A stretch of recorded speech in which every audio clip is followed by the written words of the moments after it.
Yo! Video games.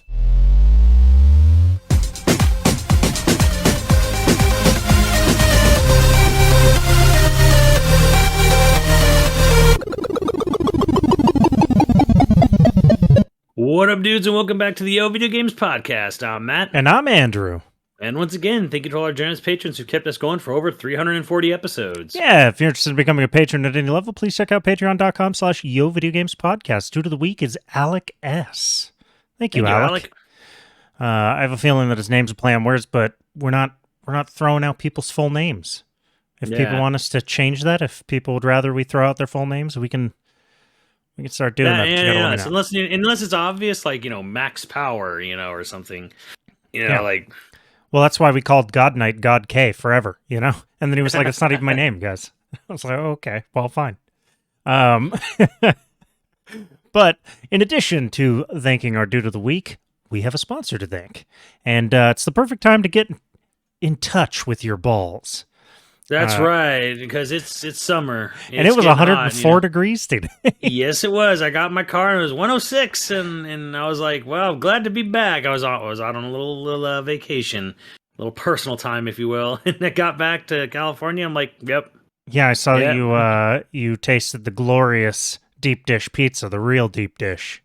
Yeah, real deep dish, But, speaking of, tasting things, if you're going down on your partner, obviously you want to, you don't want to have a mouthful of, fuzz. So, in the best way to keep the fuzz from reaching Tribble's level, is with Manscaped. So Manscaped. They got a platinum package, right? Yeah, right now they got the platinum package, and it's sort of like their all their favorites packed into one thing. It's got the Lawnmower 4.0. It's got the Weed Whacker ear and nose trimmer. Personal favorite for me. Oh, has the nose and ear trimmer too.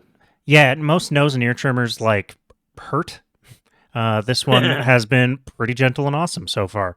Or maybe I've just been using them wrong until I got this one. I don't know. It's got the body wash. It's got the 2-in-1 shampoo and conditioner. It's got the deodorant, which I am really liking a lot. The Crop Preserver Ball Deodorant, which is our favorite thing which we like on the list. They got the Crop Reviver Ball Spray Toner, and that's sort of like the spray version of the ball deodorant. And then it also comes with boxers and the Shed travel bag, which is a pretty nice travel bag. Yes, it is. It's surprisingly nice. You wouldn't think... I mean, you wouldn't think for like a free tote bag that they're going to give you something that stands up as well, but it's got like a suede feel to it and does well. It's been my go-to business travel tote. Little pouches too, so not everything has to be in just one area. So you can split stuff up, which I definitely do. For the lawnmower, pieces of the lawnmower can be on their own. They don't need to be mixed in with everything else. Because like the brush. you don't want to be a monster and just leave the same attachment on it forever and just not touch it or clean it or anything like that. You don't want to do that. That would be gross. Speaking from experience, are we? No, I clean it. I just, it's like a month in between. It's probably fucked up, but I ain't sharing it with anybody, all right? I don't gotta. But right now is the perfect time to check it out. It's hot as fuck, and your balls are going to turn into a swamp. Do your partner a favor. Do your balls a favor. Your balls will thank you. Do yourself a favor. You got to love yourself, first. So make sure you treat you and your you're Mr. Johnson and the Juice Crew right. However they say. Jesus. If you would like to treat Mr. Johnson and the Juice Crew right, please go to manscaped.com. Use our code YoVG, all caps, for 20% off and free shipping worldwide. That's manscaped.com. Our code is YoVG, all caps, for 20% off free shipping worldwide. Your balls will thank you. And so will your partner. All right. So will your partner, I promise you. Yeah, sorry. I had to swerve it off because I was like, oh, he's gonna get me into a tangent, about deep dish. And I want to get back to that, obviously. No, that's true. I didn't want to oh shit, I'm gonna start talking about this and we'll never get back to the actual ad. I wholly admit that it was my fuck up. I had forgotten that you were on vacation, and I saw and I saw that deep dish picture that you Which, posted. by the way, was actually very good because I went there and I always say the name wrong. It's like Luminati's. They're like considered like like the top of the line deep dish. Fuck them. I went there. It was a casserole. And then I went to Giordano's. This time I'm probably saying that wrong. Probably the Italians are really gonna fucking hate you. I can't say any of this shit right. This was really good. The one that you saw the picture of, very, very good, excellent. You still kind of needed to eat it with a fork, but it was a pizza. Like it felt like an actual pizza. It didn't feel like like a goopy casserole. Well, when my mom immigrated from Ireland, she lived in Chicago for I don't know a dozen years or so. And then she moved out here and she quit pizza. She's like, I don't fuck pizza. I don't like pizza. I'm not doing it. I guess because she's snooty, she just loved Chicago deep dish. Just had no interest in trying it, or maybe she just didn't like pizza that much, but she tolerated deep dish because it's so delicious. I don't know. How can you love pasta and hate? Which is weird because you're pizza? all about pizza. That's like your definitely Achilles heel, if not, No, I mean I like pizza a lot. Mexican food is my favorite food. Oh, really? I thought pizza was kind of like your kryptonite. No, pizza's easy, and I eat a lot. So like if you order a pizza, I can accidentally put down half a pizza. So I got to be careful about pizza, and I like pizza, but no, Mexican food is my favorite. But I guess pizza would be like a close second or a second. I don't know. What's your favorite food? Every time someone puts me on the spot with that Mexican. shit. Yeah, I'm Mexican all the way. Like, yeah, well, 100% tacos, burritos, enchiladas, a lot of enchiladas. Lately that's kind of been like, yeah, tamales. Like, oh my god. Ooh, like a good one. Yeah. One that's not too dry or whatever. Like, because tamales are corn, so you got to be careful that you don't like make it too. No. My father-in-law makes them homemade every Christmas. Yeah, spends like an entire day just. Yeah, and like when you've had a bad one because it kind of just tastes like yeah, I mean, the corn overpowers everything, and it's dry. The corn's really dry. Dry. Yeah. Homemade is the only way to go. Like a smothered one. This is not a food. No, this is a food podcast now, and all we're talking about is Mexican food. See, and pizza. You're doing. I get this. I just do this on purpose because he does not want to talk about the fact that there's the two things that have kind of like come up are things that he can't feign interest in at all. Nobody cares. No, that's not fair. That's there's a lot of people who are really happy, and actually, the two games there's two games that I was really just kind of like. Not like none of these games are necessarily for me, but there's a couple games that I was kind of like, oh, and I wrote them down. Blanc looks cool. Yeah, and that's like next year though. I was like, fuck, man. Local and online co-op though. I'm looking for more co-op games lately.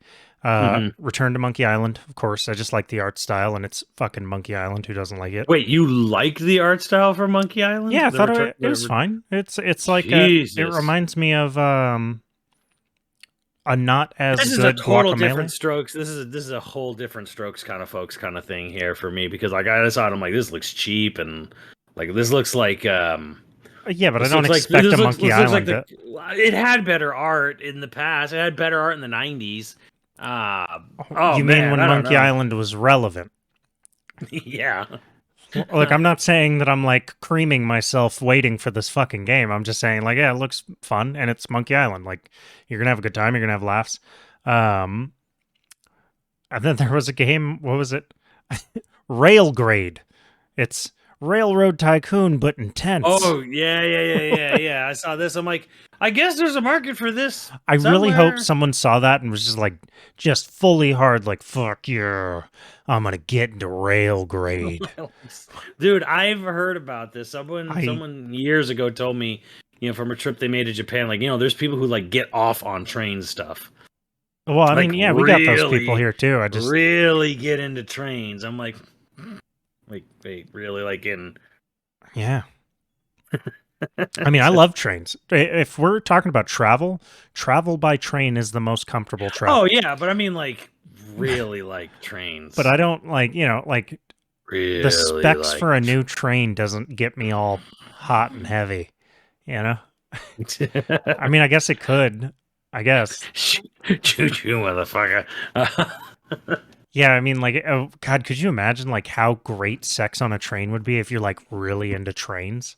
Like, if you're, like, really into train, like, I imagine it's got to be like sex on a boat if you're really into boats, or like sex in a Ferrari if you really love cars.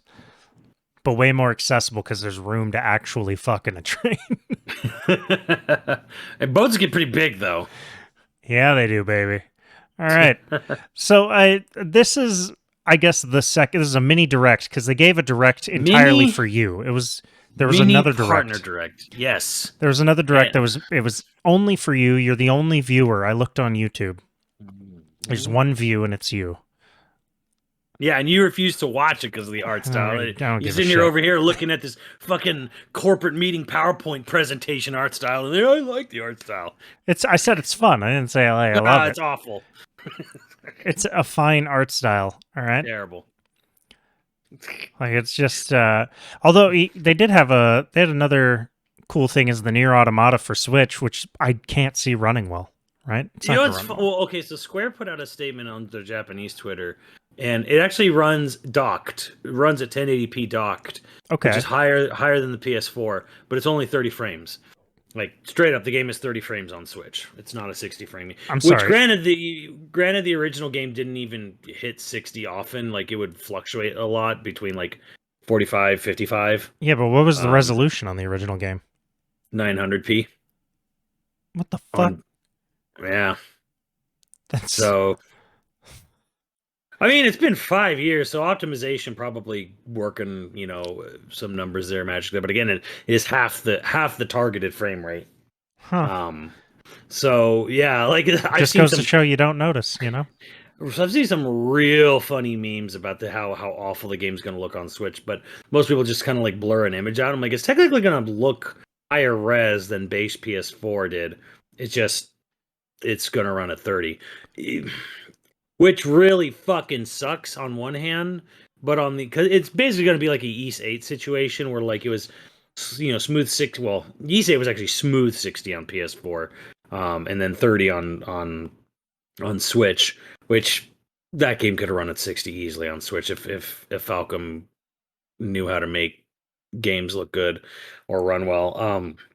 I mean, I love that game, but Jesus, if only they did.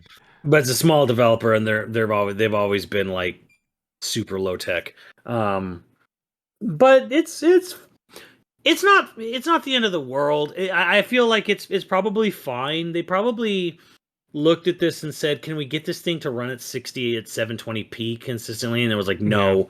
It's probably too up and down. So they probably just said, "Well, if we drop it to 30." Can we keep it if it can maintain a stable 30? Like I guarantee some parts of that game won't even be 30, but if it's like 30 for the most part, that may be okay. Okay. I don't want to say it's like it's fine or whatever, but I mean the Switch is fucking old. Yeah, I guess at this point, what year did it come out? Switch came out in 2017. Yeah, so it's early 2017. So it's really getting there. Yeah. It's long in the tooth. It wasn't like cutting edge even when it came out. It was it was old tech too. Yeah, like it came out. I'm like, this is pretty decent for mobile. Like it was decent for mobile when it came out, and now it's a dinosaur. All right, so tell me all the things you really loved about the Xenoblade Direct. Because I love how dark it was. Like there's something to be said. I love that it was so sad. I love that it was so fucked up. Like. They posted a little clip that wasn't in the direct last night on the Japanese Twitter, and I was like, and I liked it. Was that. like I was making me giddy because they're saying like in this open world you're gonna come across corpses of fallen soldiers, and you're an officer. Basically, your role in the military is to mourn for the dead. So you can find them and you get to this place and you can pass their souls on by like playing the flute, like that's like the thing in the game. One more time, your role in the military is to an officer. mourn. Yeah, you play for the fallen comrades. Like taps basically. Okay, yeah. You're that guy. Like when you do fight, you are part of the combat, but it's like the person who plays the melody, to pass, to pass the Okay. soul along is called an officer. So you Designated can, sad boy. yes. So if you find people you will find corpses of fallen soldiers in the overworld, and you can play, the main theme, the melody to, Remarkably depressing. as what? It's so good. I'm like, part of me is just kind of sitting here like I was really taken aback because they do it multiple times through the direct where they just do these long shots of like just battlefields with like just dead bodies strewn across them. And I'm like, Nintendo was okay with this. All right, this is awesome. I wonder if they just didn't find out about it until there was no choice. I need you to cut these dead bodies in half. Okay, we'll do that. Like you just like you want our engine for Zelda? Yeah, that's wild. Okay, well. So yeah, we got like a big deep dive into a lot of different like mechanics and whatever and what have you. But you love that. Yeah. You love designated sad boy, but you don't like sad dad. I don't like sad dad because sad dad is to me is like, okay, this sounds not terrible. Sad dad to me just feels like this was happening all like there was a bunch of games within like a few years that all came out, and sad dad to me was just kind of like, okay, it's this all these developers that have gotten older and are now directors, and they're sad dads because they had kids and they were working crunch hours all their they career, want and their they never revenge tale. they never saw their kids. They feel like a sad dad because they were never home. They were always working 20-hour work week, or I'm sorry, 20-hour work days, 80-hour work weeks, whatever. So it's like everyone's having like the sad dad guilt trip game that was happening with all these like Western developers. And then like a bunch of them have like moved into like midlife crisis walking simulator indie title. Like that's been like the progression, right? Where it's like they work their way up in a big AAA studio and they make their sad dad game, which is guilt tripping about the fact that, they were not there for their kid. And then after that game comes out, then they quit and they go indie, and then they make a walking simulator, reflecting on life in general, and having some like moody alt rock band cover, and they die at the ripe old age of 40 because they've just been ground down by the man. I mean, here's the. I actually did like. I mean, look. God of War is probably absolutely the best of the sad dad games. And it was like the last one too. BioShock Infinite's okay. Like it's not terrible, but it's okay. But Is God of War a sad dad or an angry dad? He's definitely sad because his wife is dead at the beginning of the game. I feel like God of War is a little more. I don't know, like the way it handles Grounded. it is like, it's a little more. I was gonna say kind of more tasteful, because like it's not like about like Booker T is about like just like this drunken dad who sold his he sold his child off so he could keep work get booze money or something or whatever the fuck it was. Yeah. Which is probably some allegory for like I sold off my kid's childhood so that I could keep making money. Working for fucking Bobby Kotick. Fucking Bobby Kotick. Truly the villain of all stories. Oh my god, they're so off topic. But I was reading this and I was like stuck on this. I was like on this bus that was like sitting in the bus station for a while. So I was like, I read this article with this TV author.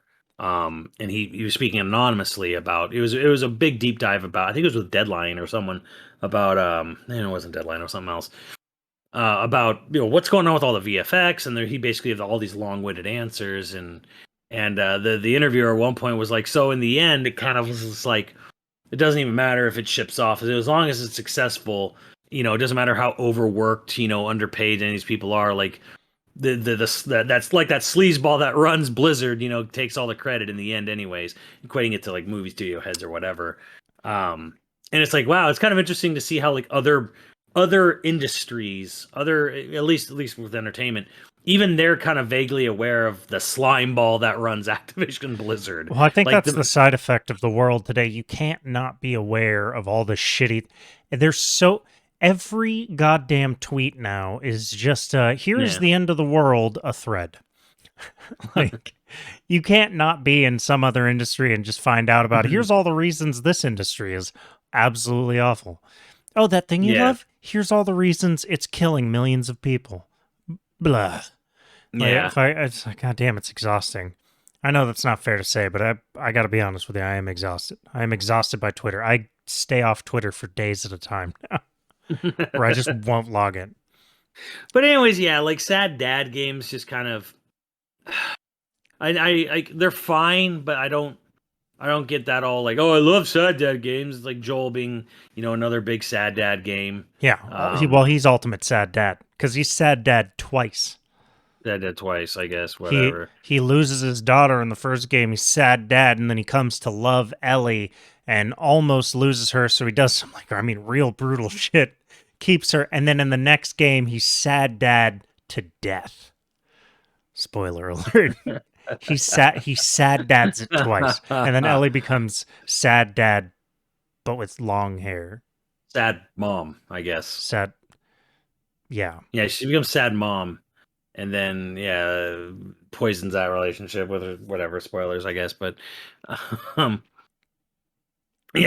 dad stuff. It didn't really get to me because I don't know. Like it's fine, but like I feel God of War did it the best.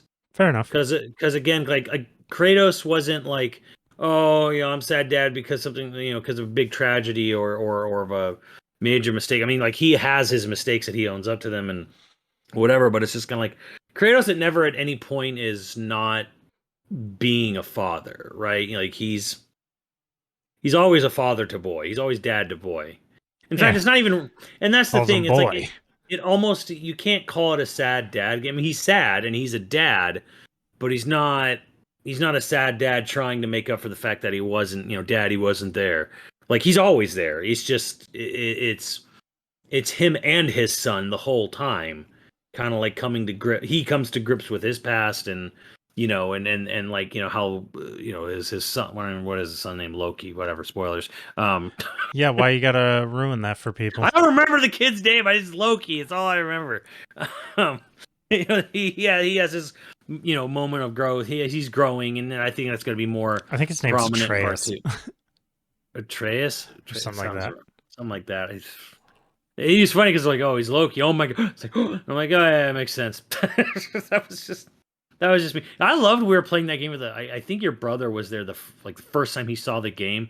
And yeah, like the very beginning of the game, your brother's like, this guy's Balder. Like your brother called it like immediately. Oop.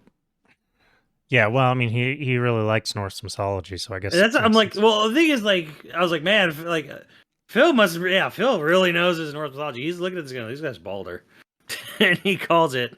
Just bam, like that. Like guy spends speaks 3 lines, and your brother figured it out. Son of a bitch.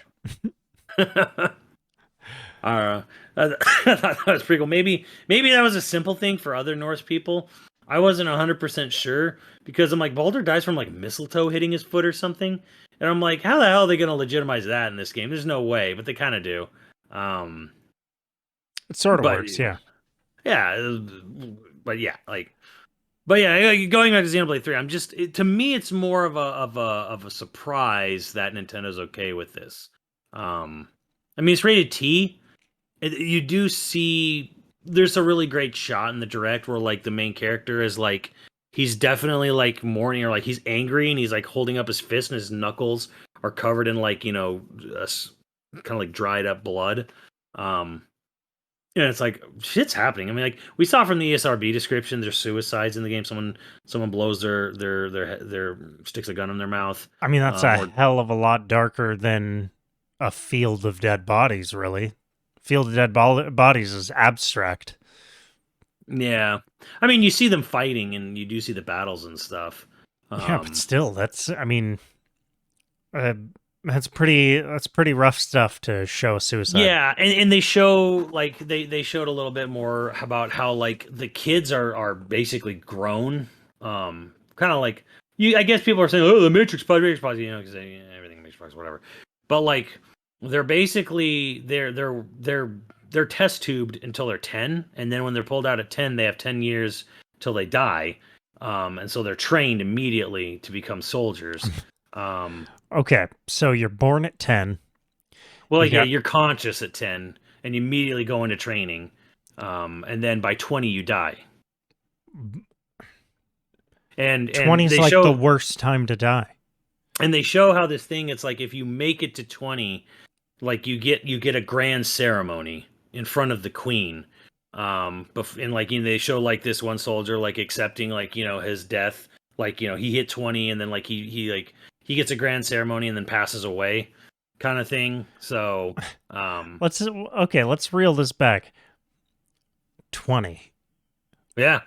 And they die of natural causes, or like they're all like, all right, you're done. It looks like there's some genetic manipulation going on because they're using people's bodies to basically for energy. Like when they kill the other soldiers, they use their body. They use their basically their body as energy to power their colonies.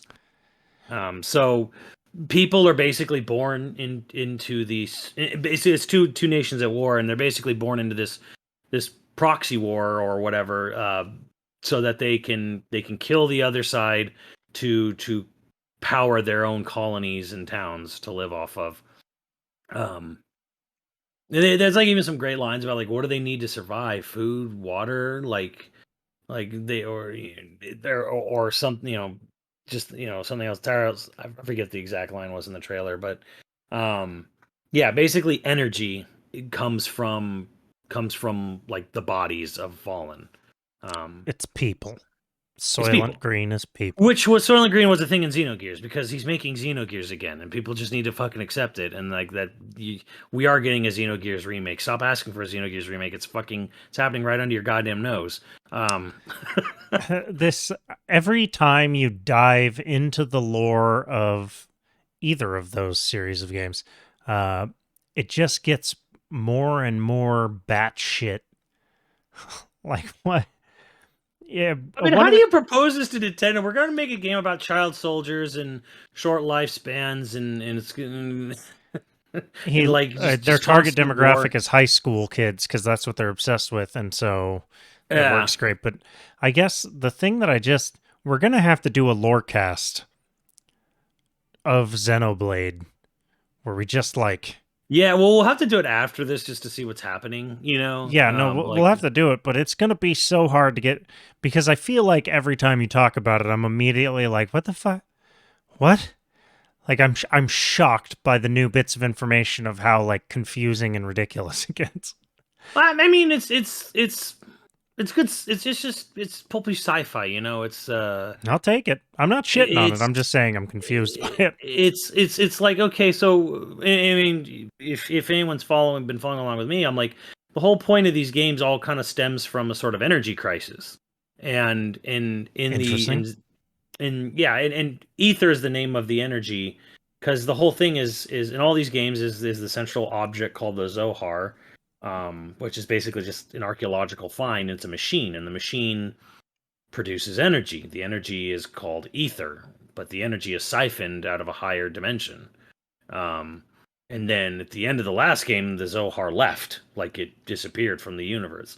So to me, I'm like, so this game's about like this massive energy crisis, and people are just using living organisms to keep their colonies going, right? Or it's like the energy we use and rely on has to come from living biological components, right?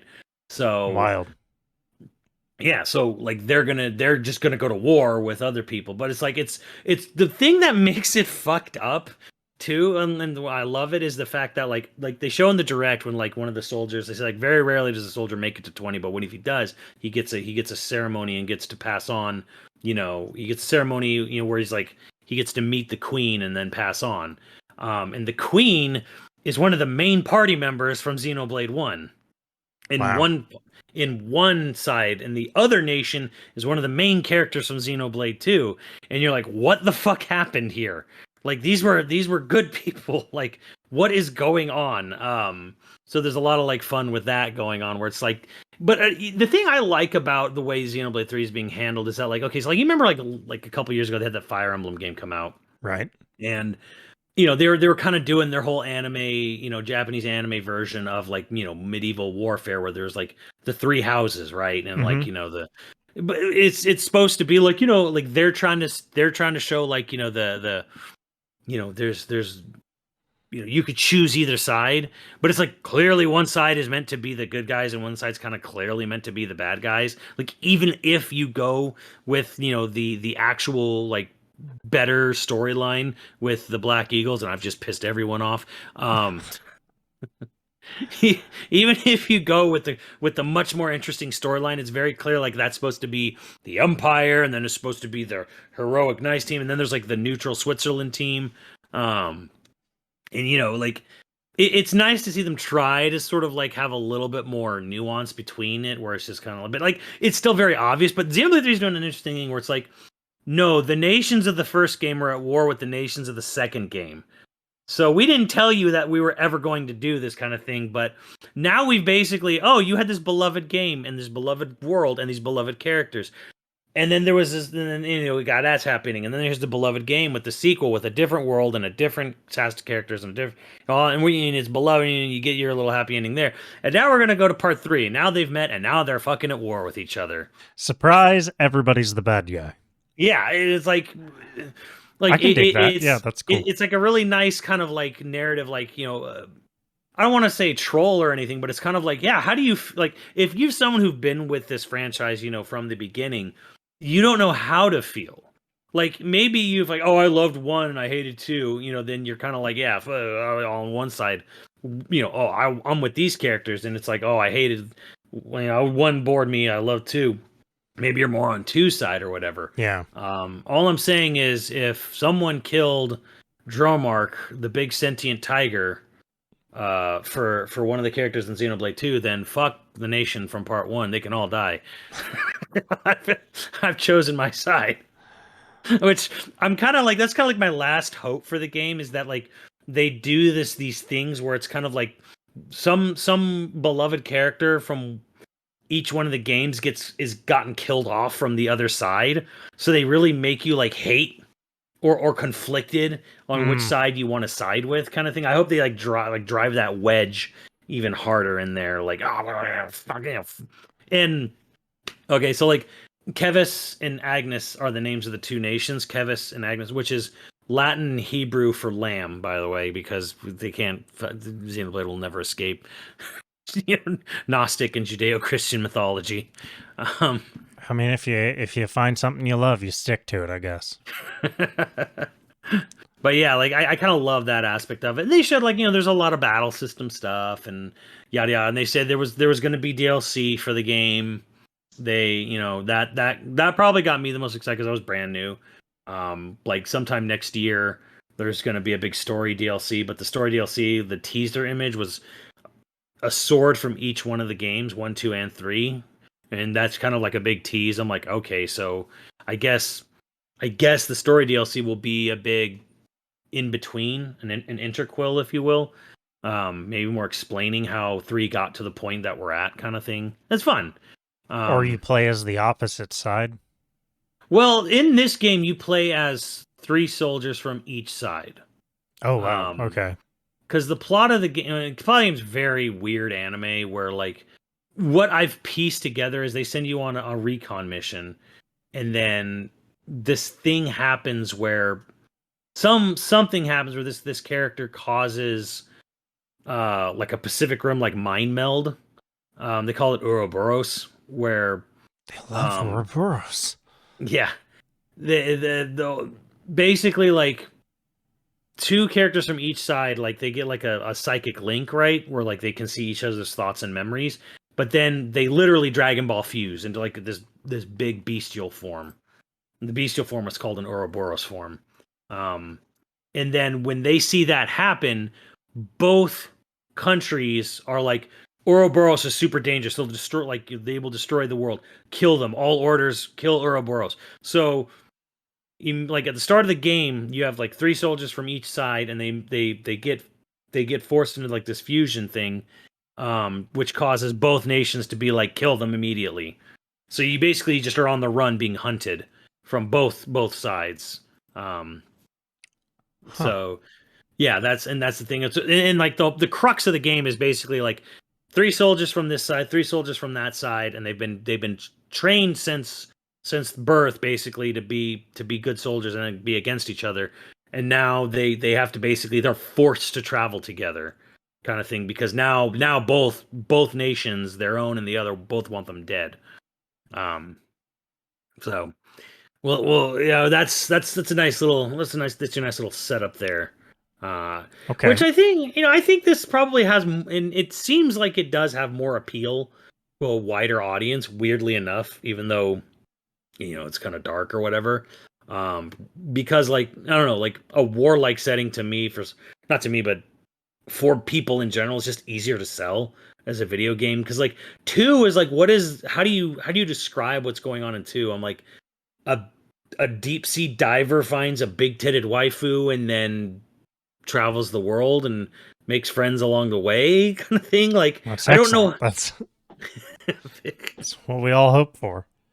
It's like, I don't know how you sell, like 2 is kind of like it's like it's a fun RPG, fantasy, sci-fi, mystery, a JRPG, just power, friendship, and all this other shit. And I think it's really good, but I think the setup and the setting for 3 to me will probably sell better for more people, because I'm like, bro, it's this game about people at fucking war with each other, and like people literally die at 20, and so like one of the main characters is like, she's got 3 months left to live, and the others have like about a year and a half left to live. So and now they're being hunted by both nations, kind of thing. I don't know. It just to me, it probably sells easier. It's just sad as hell. Yeah, it's great Nintendo stuff. But that gets to my point.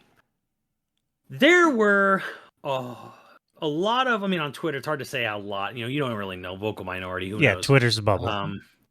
But there were people, content creators, I'm not going to name names, whatever, fuck them anyways, who were very, very upset that this was the path Nintendo chose. Because like the last few weeks on this podcast, we've been talking about, Summer Games Fest and Microsoft this and Sony State of Play that, right?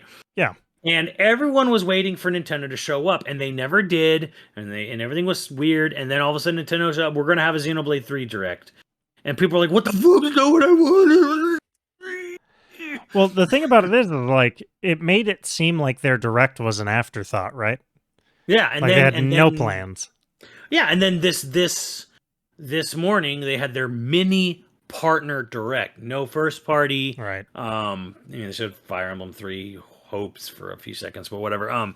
Like this mini at the very end of the month. We're on the 28th. Mini partner Direct kind of thing, and people are like, "What the fuck?" People are just frothing, right? Like just and it brought up the meme, and I kind of have adopted and love the name, and that is Scrimblo Bimblo. The namesake of the episode. The namesake of the episode, which so like a brief history of Scrimblo Bimblo.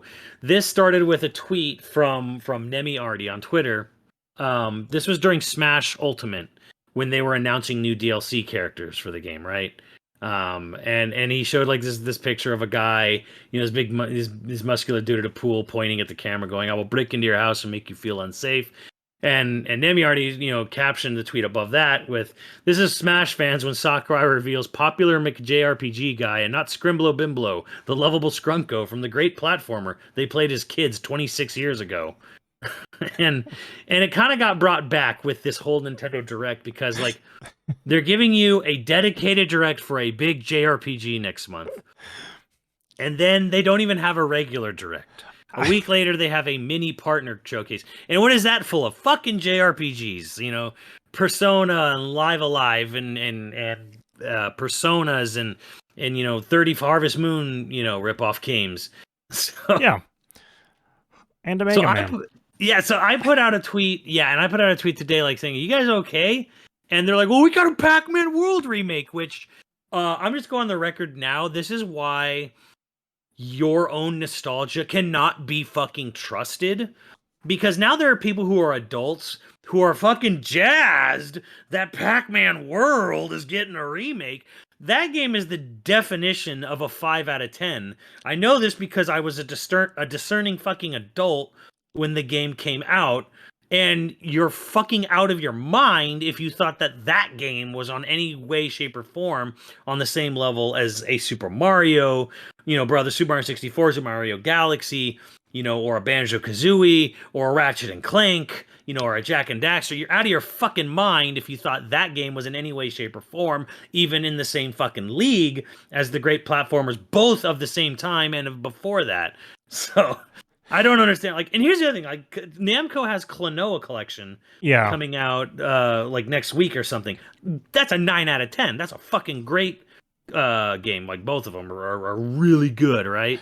So it's you Scrimblo Bimblo, people, you've got Klonoa Collection, and I don't know why a remake is getting you all, jazzed and excited, but they want Pac-Man in 3D.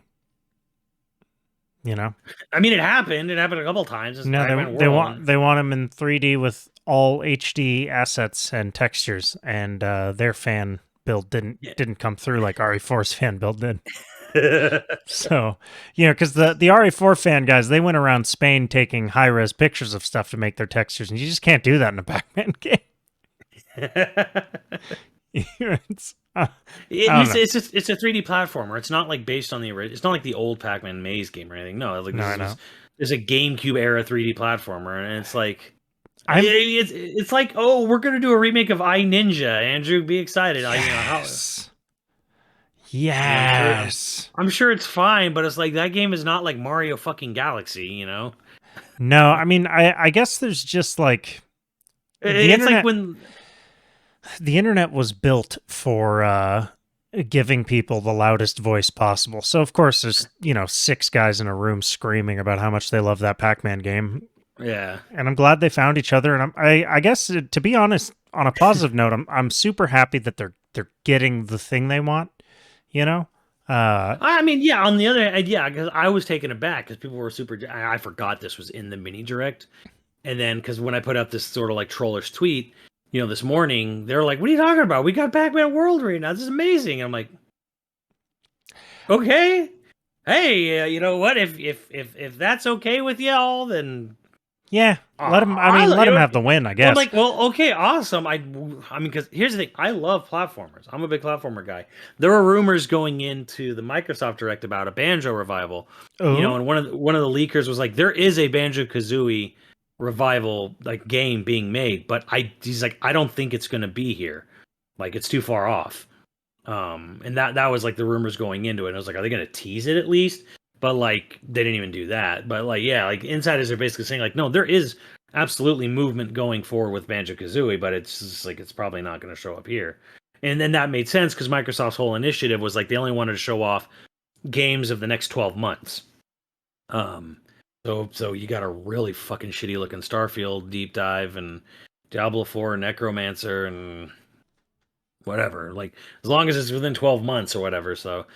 But yeah, getting more to the point here, it's as someone who's really outside of the Nintendo bubble here for you, how do you feel about how Nintendo handled this whole summer, right?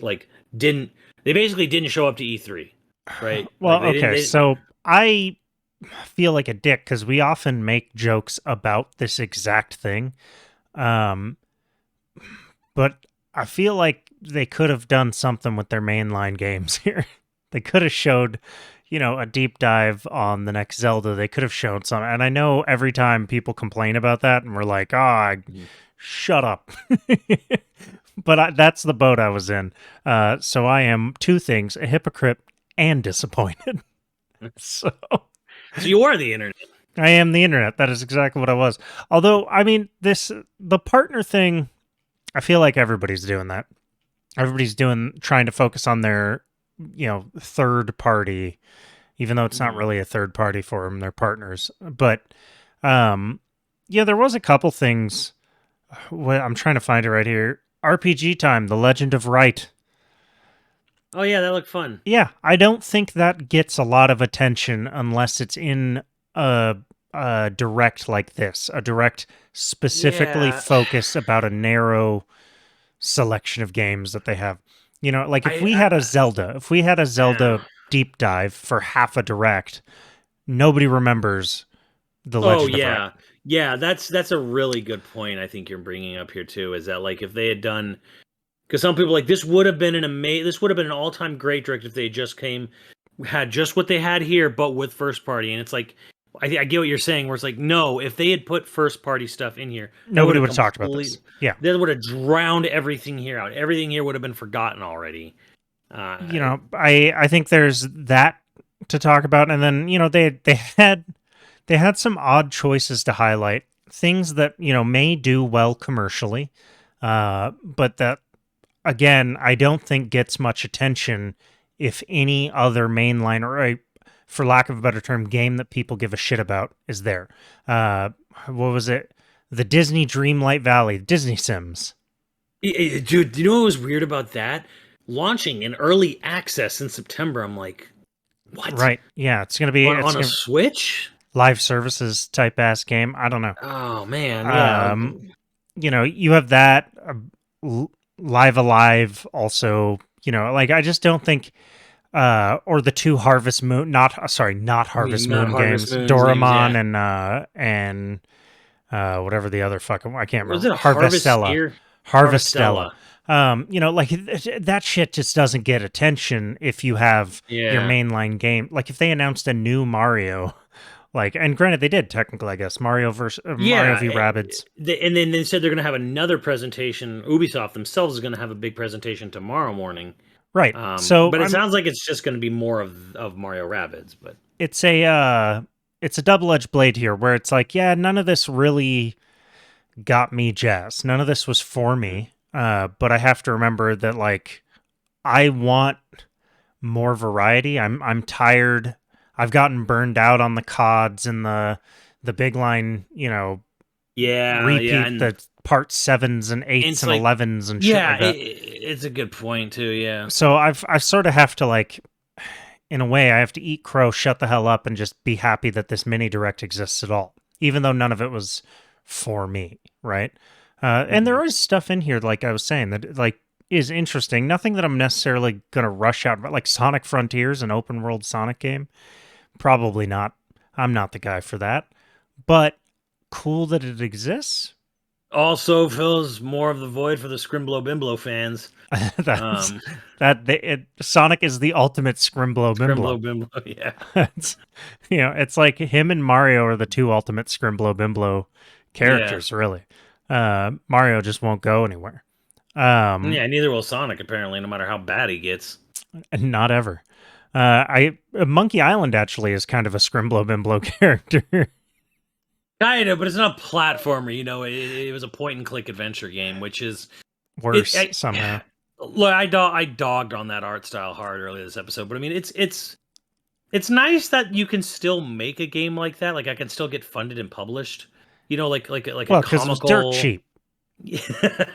It's a Flash game. Like you would have seen this on Newgrounds 15 years ago. Right. And not to shit on that, Newgrounds spawned a couple of great games. Castle Crashers and Alien Hominid was born on that shit. So hey, you know what? That'd be a game to put on Switch, I think. Both of them. Yeah, that Alien Hominid is the Scrimblo Bimblo game that I'd want. That's the game. Bring that back. Bring Castle Crashers, I think. Isn't Castle Crashers on Switch? You know what? I said that, and it might fucking be. I think it is on Switch. But yeah, Alien Hominid, great idea. I'm now seeing this Pac-Man World Repack thing. It's hilarious. I have it muted and going in the background. Jesus God. Oh yeah, and Super Bomberman 2. Yeah, like another Bomberman. They're gonna have like custom level editors. That's a pretty good thing for Bomberman. It's like we technically still exist. We're Konami. Yeah, I guess that's the part that I'm more shocked about. Is like, yeah, Bomberman's always sort of been beloved. I was shocked you remember when Bomberman had that like rated M attempt? Bomberman Act Zero. Yeah. Yeah. And I was like, is this what people give a shit about Bomberman? Is this what they want? And I feel like we had a friend who was like, thought it was really fucking like a real update. And maybe it was Noel. I hate to throw him under the bus here, but maybe it was Noel that was just kind of like, yeah, this is a great evolution. And it's like, nobody plays Bomberman because they want like an anime mech suit bullshit. Bomberman's a cute dude with pink shoes and fucking throws bombs and shit. I don't know what you want. But yeah, no, I thought it was kind of funny that like Konami finally shows up. Konami shows up with Bomberman.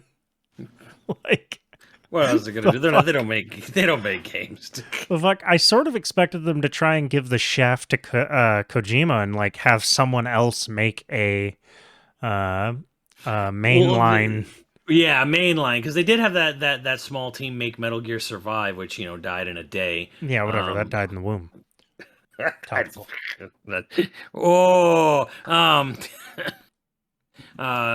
Apologies. Yeah, no, I'm sort of shocked that this is where Konami shows up. Yeah, it's kind of like this. They showed up to the what do they call those potlucks? They showed up to the potluck with a half-eaten Snickers. It's not even it's like a really shitty 3-layer dip. They didn't even spring for the 7-layer dip. They got the 3-layer. They grabbed that on at the beans, Kroger's on the cheese, way and out. sour cream. Like a smattering of tomatoes. And again, pre-bought at the market. They didn't make it themselves, and they didn't even heat it out. They just showed up with it like cold and just. Somebody out there is pissed because they were really excited about this Bomberman R2. Look, it's probably going to be a totally fine, fun game or whatever. I can't think of a single Bomberman other than Act Zero that wasn't. Bomberman's always been just fun, dumb fun. And then there's Saturn Bomberman. Well, no one remembers amazing. Saturn Bomberman. No, people remember Saturn Bomberman. It's 10 players. Saturn Bomberman. It's 10 players. Yeah, I forgot about that. I think I've played it exactly one time. That's probably its claim to fame, is just the fact that like it's just 10 fucking people can play at once, and it is fun. It like they have tournaments for it at like PAX and shit. Still, yeah. Saturn Bomberman is like because there's a million fucking Bomberman games. Whatever, like, okay, well, what's the best Bomberman game? Saturn Bomberman. Like ask any Bomberman aficionado, and it's gonna be Saturn Bomberman. I'm trying to think. I feel like I have a vague memory of playing it at like a birthday party because one of our friends had it. People. Yeah, one of our friends had it briefly. I don't know how long he had it, but I remember one of our friends had it. We played it, and it got a little bit addicting. So and people were screaming at each other. Yeah, that's mostly what I remember. Oh yeah, and by the way, another Minecraft got announced for Switch. So, bro, I can't even keep up with this shit no more. Like, I'm old man now. Too many Minecrafts. Because there's like a Minecraft Telltales series, like Minecraft Adventures. Like, there's Minecraft Dungeons, which is actually pretty dope because it's just Gauntlet, like in Minecraft world. And there's a Minecraft horror game, right? Probably. Like there's where the zombies is all the time. Oh, maybe that's the Gauntlet one. No, the Gauntlet one's it's like Overhead's it's literally Gauntlet Legends with Minecraft 4-player. Yeah. They even have an arcade of it I saw recently, and it's like this one's good. This one's like legit. Like, it's Minecraft, visuals, but it's like, no, this is actually a legit Gauntlet Legends experience. But yeah, then they had this other one that's like coming out like next year, like Minecraft Legends or something. The fuck, whatever it was called. It's literally called Minecraft Legends. Yeah. And I'm like, I can't even fucking keep up. Like and I don't even know what it is. It just looks like Minecraft. I don't know, man. When you're not young, when you're not that kid, and you're not into it, it's like it is hard to keep up with all the fucking Minecraft shit that Microsoft pumps out. So I have the same feeling about Monster Hunter. I thought you were gonna say Xenoblade. No. Like, I can't keep up with this. This all looks the fucking same. Well, actually, Xenoblade does have it is very samey to me, and I'm not trying to shit on like anime art style. It's a fucking anime game. Like, there's plenty of animes that I love the art style for. I just like when you see a generic ass anime. It just feels like so many games now that do anime art style, they do that generic ass anime rather than like Guilty Gear, Well, yeah, Or- Guilty Gear is kind of in a league of its own because like it's got like fucking wild, outlandish character Looks designs good. and stuff. It does look good. You know, It like looks real good. anime art style can look good. Yeah. It just feels like so much of that anime art style is done because it's cheap. Maybe I don't know. Well, I think in like Xenoblade's case, it's like they do this anime because it looks good for the hardware it's on, and it's the fact that we're trying to make a game like the size of a fucking state of Rhode Island or something. Like yeah, you're not going to get totally they're putting fair. these big advanced worlds when there. A lot of games don't do that. Most of them are just like I'm gonna shit on it, whatever, fuck it. Like Tales of Arise came out and like it was like it was like this nice big bump visual quality, yeah, but it's still it is a PS2 game, dolled up in Unreal 4. Yeah. Like it is still like just as tiny and small and limited in scope, and everything's just a tiny little like cramped hallway, fixed camera angles. Like it's And everything's going open world now. Everything's got to be big worlds now. That's right. what Well, Tales of Arise didn't. That's what do Unreal that, 5 is for, but, right? yeah. Unreal 5 is built for that. So every game you see this gen that's built on Unreal 5, just know that's what it's built to do. Unreal 5 is pushing the limits of open world, so expect a lot of that shit. Yeah, and I think you're going to see a lot of games that are not open world using Unreal 5, but like the point of Unreal 5 is to fix that flaw. Yeah, because push open world. Yeah, yeah, like because that was kind of the big problem there. But going back to Monster Hunter Rise Sunbreak, like I've tried a couple times now to get into Monster Hunter. It just feels like all the things that I hate about JRPGs, like the grinding and shit, but that's the point of the game. And I know several people who really love it, and it looks.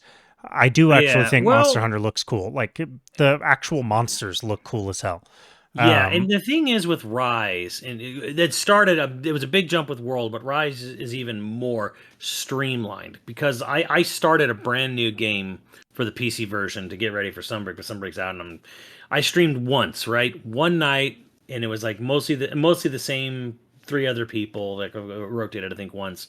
I got halfway through the entire fucking game in one like 6-hour session.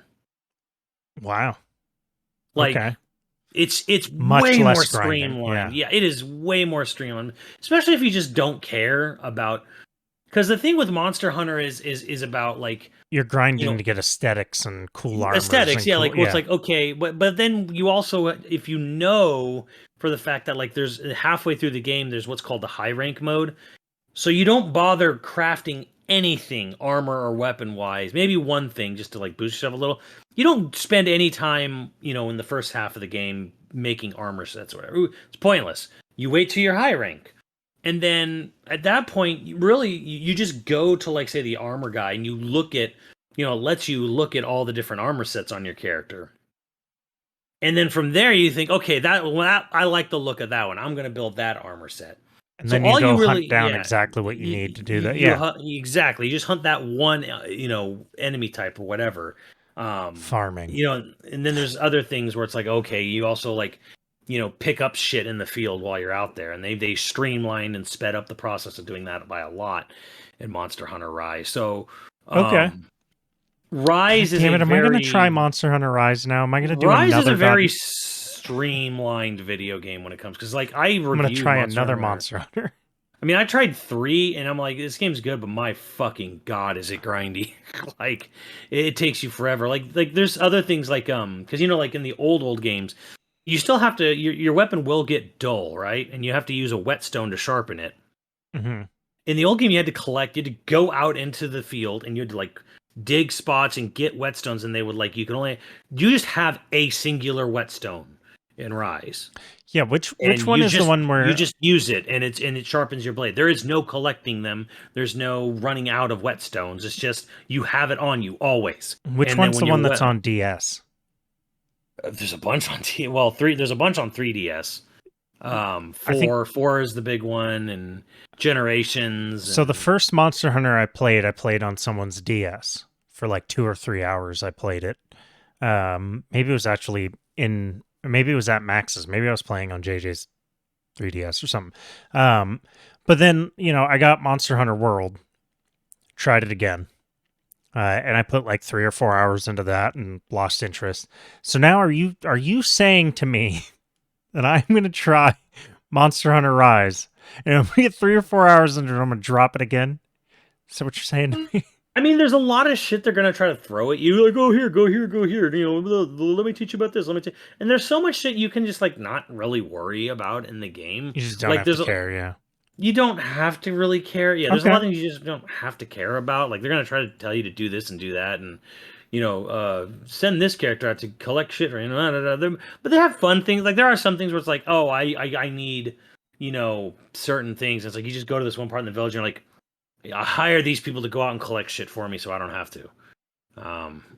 And you do that and it's like quick and easy, right? And stuff like that. So I don't know. Rise is nicely streamlined. So I don't know. Sunbreak's cool. We'll see how it goes. Well, what was your to finish up the episode, what was your partner stream? And obviously Xenoblade 3 is like your game. But yeah, what was the partner stream game that you were like, this is the one that surprised me that I'm actually like, oh, hell yeah. Harvestella? Get the fuck out of here. Farming I was like, simulator? this look, because like, well, I liked Rune Factory, the first one that came out in Frontier. I liked Harvest Moon. And I liked Harvest Moon on N64. So the thing about a lot of these, and I've never even played Stardew Valley, which like a billion people have played at this point. Yeah, everybody says Stardew Valley's the one. I played Harvest Moon on the PlayStation 1. Yeah. I played on N64, is where I got addicted to Harvest Moon. I wouldn't say I got addicted. It was the only game I had for like a month. No, I have straight. a really fond memory of that because we were, my cousins were out, from Midwest, and we were visiting all my grandparents, and I don't remember why we were at a Target and to get probably something, I don't know, swimming trunks or someone shit his pants or something, I don't know. Maybe both.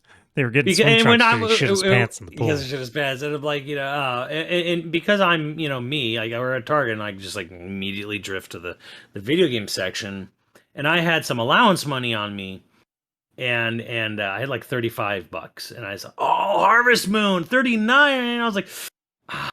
And I was like, because I read something in Nintendo Power about it, and I thought that sounded kind of fun. And I was like, damn it, and if I didn't say damn it, God would strike me with lightning or something. And my grandfather he walks up behind me and he's just like, oh, how much do you need? I'm like, oh, I'm off $5 plus tax. He's like, I'll cover it for you. I was like, what? And my grandfather gave me $5, and the tax, and we bought Harvest Moon 64.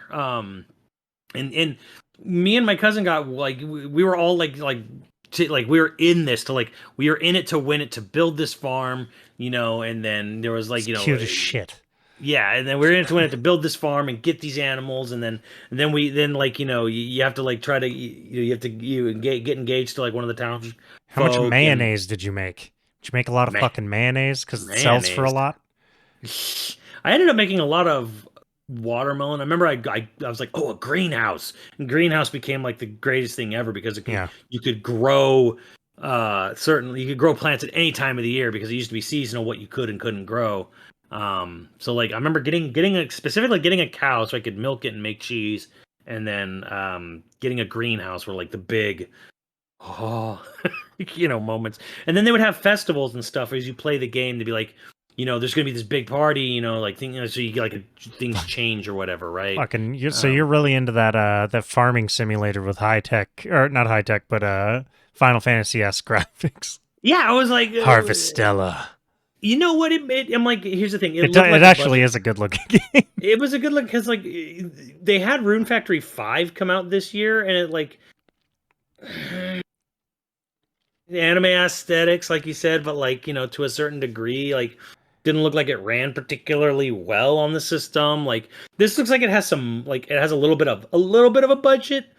I think that's the thing that I'm kind of getting like enamored with. I'm like, oh, so it's got fighting and creature battling, and it's it's got a bit of a budget going for it. So I'm just sort of shocked that that's the one. Like Blanc was the one for me where I was like, oh, I wasn't expecting that. Well, I'm kind of expecting Blanc to be a game that's like fucking 2 hours long. Oh yeah, well that's possible. Like you're gonna beat it, you'd beat it before you'd finish watching a Lord of the Rings film, kind of thing, and That's cool. It looked nice, I guess, but Yeah, like all right, it's fair enough.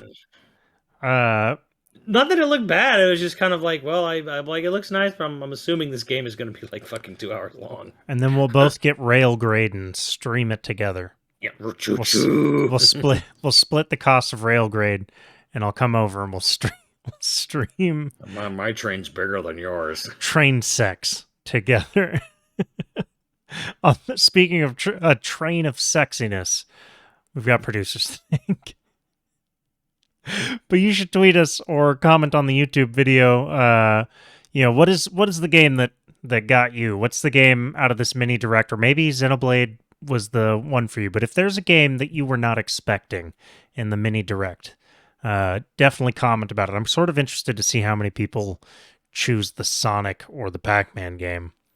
Yeah, as like shockingly interested in it, or the Harvest Simulator. Oh, I want to know is what Nintendo first-party game that did not get shown this month are you most pissed about? Real or Unreal? Hell, even Unreal. Like what non-existent, not announced Nintendo game are you super salty? Bring me your salt. Why? Who is your Scrimblo Bimblo? Yeah, who's your Scrimblo Bimblo? I want to know who's your Scrimblo Bimblo. What's the big Nintendo franchise you're pissed? And okay, like. This is what made me like laugh the hardest, and I'm not putting this guy on blast because I honestly don't remember his fucking whatever his Twitter name was, but it was a guy in the midst of his fucking salt rage with the Xenoblade 3 thing, right? And he was just like, why are they not respecting other franchises like Kid Icarus and F-Zero and Pikmin and Ice Climbers and Donkey Kong? And I'm sitting there like, Ice Climbers. I'd kind of be down for a Kid Icarus. Ice Climbers? That game hasn't had a new one in over 35 fucking years. Like, talking about, like, I was just, like, so taken aback by this Ice Climbers. Loves what he loves. But I am on board with Kid Icarus. Like, that is ultimate, like, seething Scrimblo Bimblo anger right there. I don't want a big brand new open world, like, massive passion project from Nintendo's, one of their best studios. I want a fucking Ice Climbers sequel. Yeah, look, you just take the plot of Cliffhanger, but it's Ice Climbers. And you get Sylvester Stallone to voice one of them as the celebrity voice. No, he's too old. You get The Rock to do it. No, it's got to be Sylvester Stallone. He's just voice acting. He can do it. You're not going to understand what he's saying, but John Cena will be the polar bear. Yes, that comes out. Please, yes. Next episode, we're just going to talk about how John Cena can be fan cast in almost anything and fit in with almost any cast. Like, I fan cast him as Fezzik in my only acceptable remake of The Princess Bride. Fuck you, I hate how much I can see that working. Right? Wait, Pedro Pascal is Inigo Montoya? Stop. Right? Stop. Don't. No more. It could work. That's the shitty thing. God, wait. The Sicilian. What was the Sicilian's name? Vizzini. Nicolas Cage. No. Yes. Nicolas Cage can go so over the top with that character, be brilliant. I don't know if anyone can top Wallace Shawn, though. Well, no, I mean, look, no one can top the original cast. The original cast is amazing, but Carrie Ells as Prince Humperdinck? Bring him back. As Prince Humperdinck? Yes, let him be that asshole. Well, who's gonna be the two leads? Ryan Gosling and Margot Robbie? Oh, no, I would do Florence Pugh and Timothée Chalamet. They could do it. Shut up! Someone is gonna fuck you. You know I'm right. You. Someone's gonna link this to some dickhead in Hollywood, and he's gonna do it. And I don't care as long as I get credit. I'm on record now saying it. But you look me in the eye and tell me that cast couldn't fucking do it. The Six-Fingered Man. God, I had a really good Six-Fingered Man, and now I can't remember off the top of my head. Yeah, who's gonna be Billy Crystal? Max the Miracle Worker. Oh, see, actually, originally I was like... that would have been Nick Cage, I would think. But no, originally I was saying Carrie Ells and Robin Wright should play Miracle Max and his wife, since they're in heavy makeup. But Billy Crystal's still alive. You just have him be Miracle Max. Less makeup this time. Both those actors are still around. But the Six-Fingered Man and the albino, I'm blanking on who I had. But again, I had like the perfect, only acceptable remake cast. Oh, I should do like Paul Dano as like the albino or something. Paul Dano would be a great albino. Okay, we got producers to thank.